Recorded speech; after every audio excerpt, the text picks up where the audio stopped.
Brexit talks remain at a deadlock as the EU stands firm on demands for the UK to follow the so-called level playing field on competition, and a leading Brexiteer has brilliantly explained why Boris Johnson cannot sign up to the bonkers proposal. Post-Brexit trade talks between the UK and the EU continue to hang on a knife edge over fisheries and the level playing field ahead of the December 31 deadline. EU negotiators are refusing to shift on its red lines regarding the level playing field, which covers areas including environmental standards, workers' rights and state subsidies.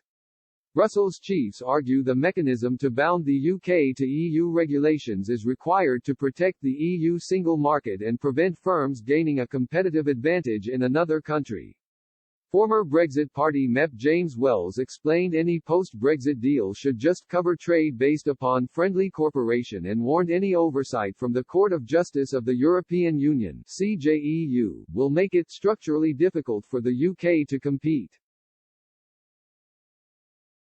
He explained any disputes should then be adjudicated by the World Trade Organization.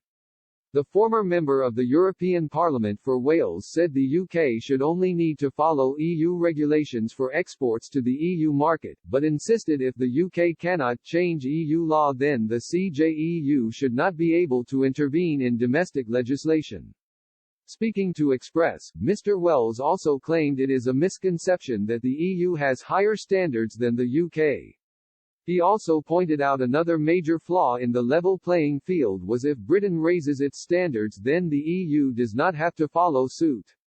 Mr. Wells said, "They call it a level playing field, but if it is all one way, we have to follow their rules and we cannot change their rules, then it is hardly level, is it? That is the thing that most people don't understand. They say this, well hang on, you know it's got to be fair and all of this and we can't undercut them and dump and all of those kind of things, but that is fine, but it's hardly a level playing field if we have just got to follow their rules and if we want higher standards the EU doesn't have to follow our rules. It's bonkers really. I don't think people really understand, you know, they don't see that. I think the assumption is the EU has higher standards, which is not the case on employment and various other sectors and dimensions. Actually UK law is already at a higher standard than EU law." The Prime Minister held talks with European Commission President Ursula von der Leyen on Thursday evening but were unable to bridge the gap in negotiations.